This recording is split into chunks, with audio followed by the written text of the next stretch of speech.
We're taking all the best old school wisdom and blending it with the top new school methods to bring you the optimal coaching strategies. This is the 80-20 Baseball Podcast with Coach Bo.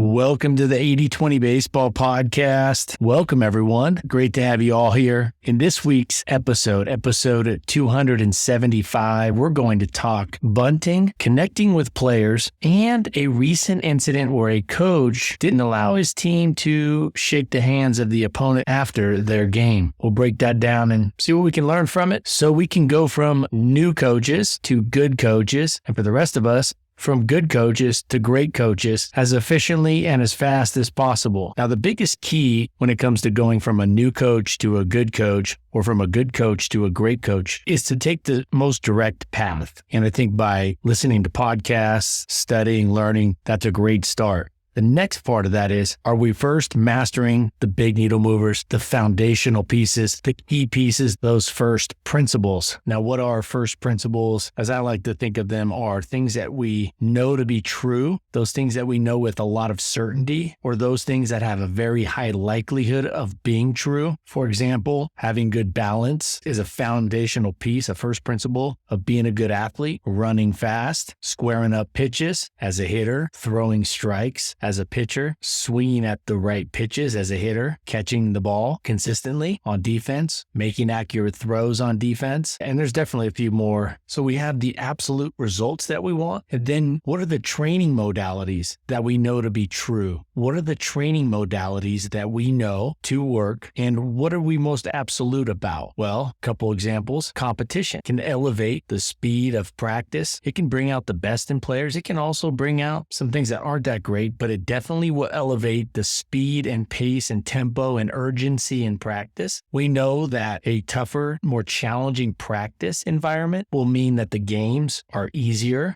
We know that kids will play hard for a coach that they know cares about them. We know kids want a coach that's consistent. We know it's important to have rules that are implemented consistently, not just with regard to volume, but also consistently amongst all the players. And we could go on and on about this, but I think first principles are those things that are absolute. So I've been hearing this message of first principles more. I hear it a lot by Elon Musk, and there's a lot to it. And I think there's a good reason why it's a great way to think. Essentially, it incorporates the 80-20 principle. So we're coaching up the things that we know to be true first and foremost. I had a nice conversation with a coach the other day that coaches 10U and 8U. And we were talking about some drills that we've been seeing, and more specifically with throwing development and getting our players to be more accurate with their throws. And we're seeing a lot of fixing the wrist, fixing the arm action, pronation, supination, glove side, front side. There's a lot of talk about those areas, but we got to get down to the first principles, the things that we know to be true. So there's a lot of back and forth with grips, and there's a lot of things that are not so absolute when it comes to arm action and arm slots and release points and front side glove control, stabilizing the front side and where that glove should be stabilized at release. There are fewer absolutes there, but there are more absolutes down low at the feet. We know balance is crucial for every player. Posture is super important. We know that the kinetic chain must sequence correctly. And so that's kind of my introduction message today is, how do we go from good to great coaches or from new coaches to good coaches efficiently? Well, the quickest path is going to be by making sure we start with the big needle movers, make sure that we have those prioritized, throwing accurately, good hitting approaches, throwing strikes on the mound, making the plays on defense that we should make, the routine plays, first and foremost, accurate throws on defense, and base running with some aggressiveness, but also anticipation and smarts, some calculated aggressiveness on the base path. And another big one is just glove work, being good with the glove, being able to scoop, being able to field ground balls, catch fly balls, catch the ball, throw, catch, hit,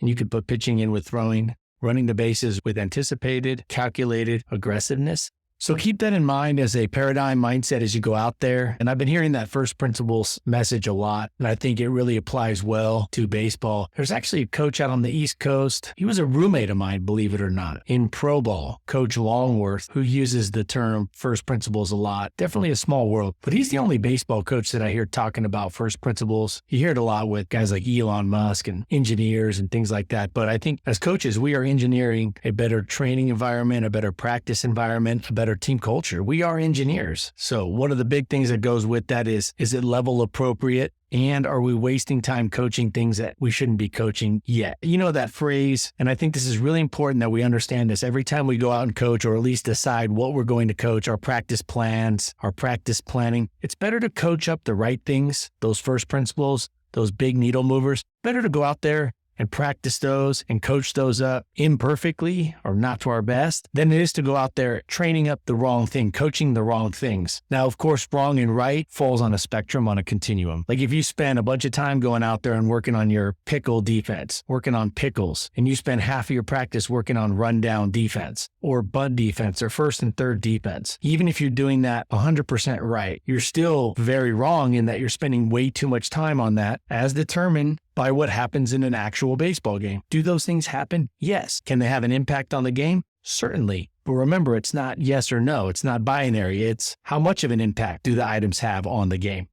All right, so let's talk bunting. I saw a video being passed around on X. I don't know what happened. I don't know if it was like a couple coaches posted it and then a bunch of coaches just ran with it and posted it, but I saw it a lot. And the first time I saw it, I thought, oh, maybe this is an inexperienced coach posting something just to put content out there. Thought, okay. Then I saw it posted 4 more times, so 5 times. I don't spend that much time on X. And I saw this same video of Juan Soto bunting in batting practice, and it was coupled with a message like, even the great hitters bunt. Hey, if this $700 million guy can bunt, then so can you and your youth players, and bunting's cool, and look, bunting's important. And I thought, well, yeah, bunting is a great tool and a great way to get on base, bunting for a hit.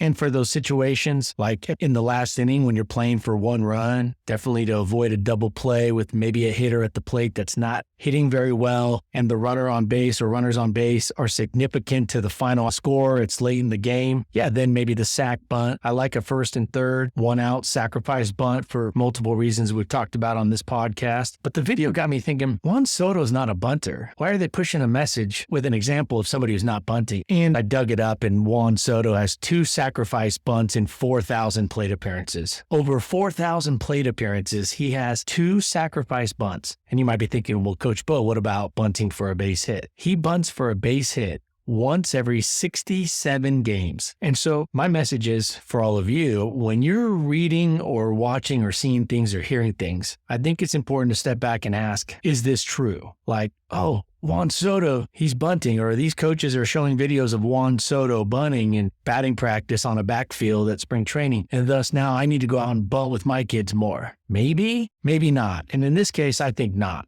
I'm not saying bunting's bad. I just outlined exactly why I like bunting. But I thought this is one of those messages. If you're just new to the game or you're not into it as far as I am and a lot of these coaches that are out there that are good resources, you might think, oh man, I got to start bunting more with my kids. But if you step back and go, wait a second. So I did the digging for you. He has 2 sacrifice bunts in over 4,000 plate appearances and like almost 3,300 at-bats. As most of you know, plate appearances and at-bats are not the same. He went 6 years without a sacrifice bunt, 6 straight years without a sac bunt, and he puts down a bunt for a base hit once every 2.5 months. My response to the coaches was, we got to be careful using this as an example. If we're really trying to build up the coaching game of baseball, I said, it's like using Bartolo Colon to promote sports nutrition because a camera caught him eating an apple during spring training. So I just want to share that. I'm sure some of you saw that and just like to share how I see it through my lens. As always, share your thoughts with me. Email me, Coach Bo at 8020 Baseball. Got a couple emails just this week alone with coaches telling me how much success they're having using this stuff. And a lot of the emails I get, it's not like, hey, Coach, we had one good tournament. Hey, Coach, we had a good month. Or, hey, Coach, the season's going good so far. A lot of the emails I get, most of them are from coaches using the stuff we talk about, the exact stuff we talk about here on this podcast and the stuff in the articles at 8020baseball.com and on the videos at 8020baseball.com, the drill design guide at 8020baseball.com. And I'm telling you, if you like all this stuff, you're going to love the coaching plan, the coaching blueprint that I'm coming out with. And I'll let you know on this podcast. You'll be first to know when that's ready. And so these these are coaches that are emailing saying they've had success for a whole season or multiple seasons or for a couple years using this stuff. I think that's important that we're not just looking for the newest shiny object, but what really gets the results. All right, let's move forward to Coach Tony Vitello. Coach Tony Vitello with the University of Tennessee is the University of Tennessee coach. Kind of looks more like a Abercrombie and Finch model than a baseball coach. Looks like he could be an actor, but nevertheless, he had a really great message for coaches at all levels. This was in the Coaching Insider magazine, a publication of the American Baseball Coaches Association, the ABCA. And his message was essentially be black and white, and then players can earn some gray area. Be the coach they need, not another friend. And I'll explain what he meant by that. He said, quote, when I was at Arkansas, the University of Arkansas, he said he learned a very good lesson. He said he was living in the gray area. He started coaching when he was young, and he wanted to be liked. So he wanted to be liked. He wanted to be buddies with the guys that he was coaching. He wanted to be liked by the players. Never a good spot. And he went on to say, that's not the way to go. And so Coach Dave Jorn, the pitching coach at Arkansas, and Coach Van Horn helped him to understand the value of being black and white with all the players. Avoid the temptation of the gray areas because it feels good in the short term to be in the gray area. You know, kind of buddy, kind of the coach, kind of trying to be liked, kind of the disciplinarian. There wasn't that separation between player and coach. And what he's saying is it should be clearly delineated. The coach and the players, the roles should be delineated and they should not be confused. Now, he did say when players earned a little more gray area, like they consistently showed up, they consistently worked hard, they showed respect to all their teammates, they earned it, then he would be more friendly or open up a little more with those players when they earned it. Now, at the youth level, you probably don't have time to get there. I think that's why it's important to just stick with that black and white. You're the coach. You're not their friends. We're not trying to be their friend. We're not trying to act like their friend. We need to be their coach. And they want us to be their coach. And here's a national championship coach at the college level saying, even with college players, which could be 23-year-olds, they're adults. He's saying, hey, be black and white. And I think that message is even more true for coaching youth sports. I see a lot of coaches make this mistake. I see a lot of high school coaches make this mistake, trying to be the friend of the players. So I think we need to be friendly, but we need to make sure it's very clear we're not their friend. I probably made this mistake when I first started coaching. Probably should have been a little more of a hardliner on some things. Now, one thing that always saved me was I was never trying to make friends with my players. I wasn't in need of friends, but that's something to be careful with. Even coaching youth sports is trying to be liked. So keep it black and white.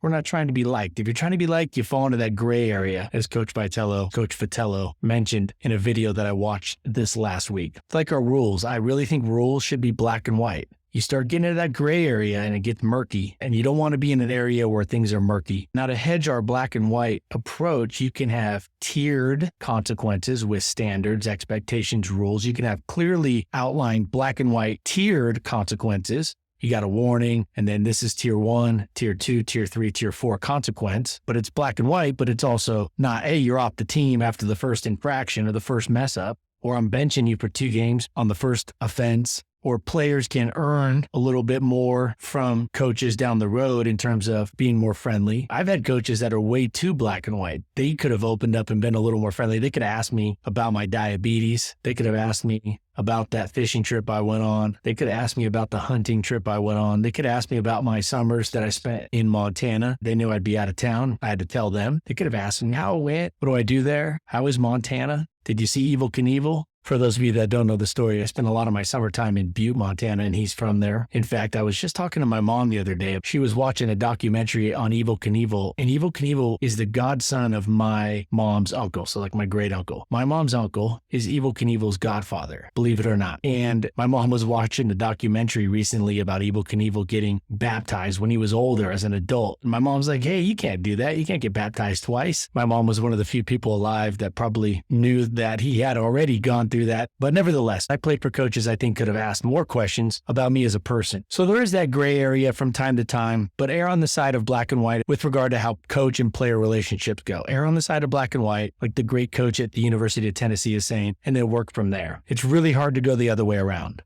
Now, Bobby Hurley Bobby Hurley. Many of you know Bobby Hurley as the great Duke point guard. I've talked about his dad, Bob Hurley Sr. on here. He's one of the great coaches of the last 50 years of any sport at any level. I've talked about him numerous times. Bobby Hurley Jr. recently, he's a basketball coach, a college basketball coach. Recently, he pulled his team off the court and didn't allow them to shake the opponent's hands after the game. From what I understand, Coach Hurley was saying the other team was acting a fool, terrible sportsmanship. I don't know the story. I just know what I saw. And he pulled his team off the court and he didn't want them to go shake hands with the other team, the other coach, because of some poor sportsmanship. Now, I think there are times that we should think about pulling our team off the field. I think it's just something we should have in our back pocket as an option. I think it's the last resort. It's the last option. But there are stories I've heard from coaches I've talked to personally that told me what happened. And I was thinking that would be a time to just pull your team off the field. The other coach is really out of line. That's a time to pull your team off the field. But there's also that gray area there of, are we setting a bad example because we're walking away from something? We're quitting on the game. We can't handle a little bad sportsmanship from the other team. So that's why I think it's a last resort, but definitely something to keep in mind. If it gets out of hand and you need to pull your team off the field, then you do it and use it as a learning message for your players. So he pulled this team off after the game was technically over, or at least the final seconds, and he didn't have them go shake hands. Now, I don't know exactly what all happened before this, but I definitely think as a coach, I would recommend at least mentioning to the other coach or having a conversation, say, hey, coach, I don't think this is good for the game. I don't think this is good for the league, all of our players, our kids. I don't think this is a good environment that we're creating. So if this happens in the next game, I'm going to pull my team off the field. I don't want to do it, but we got to set a better example. And if I can't control the example that's getting set on the other side, then I'm just going to pull them off, or we're going to go scrimmage on another field, or we're going to go get pizza, because I want them to understand that's not the right way to do things.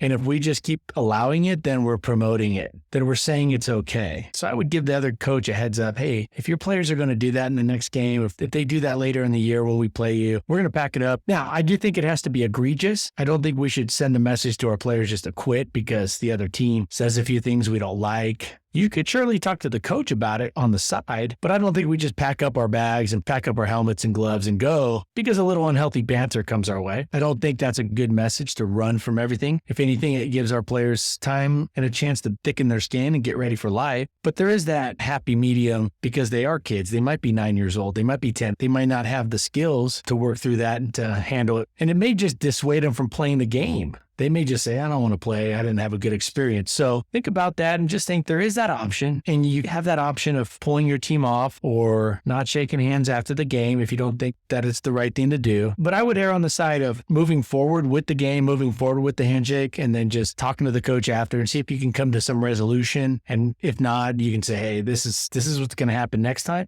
And then let your players know, hey, the next time if that team does X, Y, or Z, we're just going to pack it up or this is what we're going to do. Just want you to know you have that in your back pocket as a coach, especially if there's some kind of violence or unnecessary aggressiveness or anger coming from the other coach, coaching staff, team. I don't think it's worth being around that. Just keep that in mind. I saw that and I go, well, that's definitely something I should bring up and talk about on the podcast. It's definitely something we have in our back pocket to go to, but just think about what is the situation you've seen before, whether it was you as a coach or something you saw from the stands that you think would warrant this move. Just keep in mind, it's something you have. I would hesitate to use it unless it's severe, but I wouldn't hesitate to share a warning with the other coach and say, that happens, we're going to do this.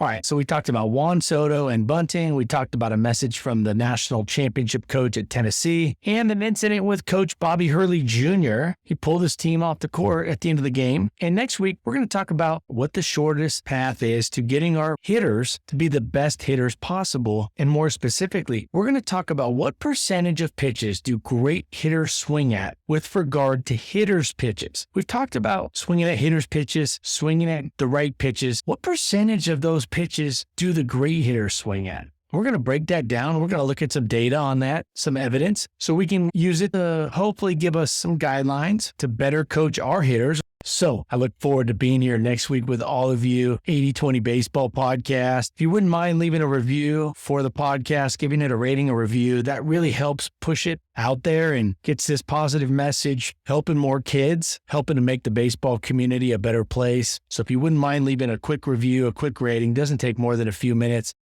and share with a friend. That would be really appreciated.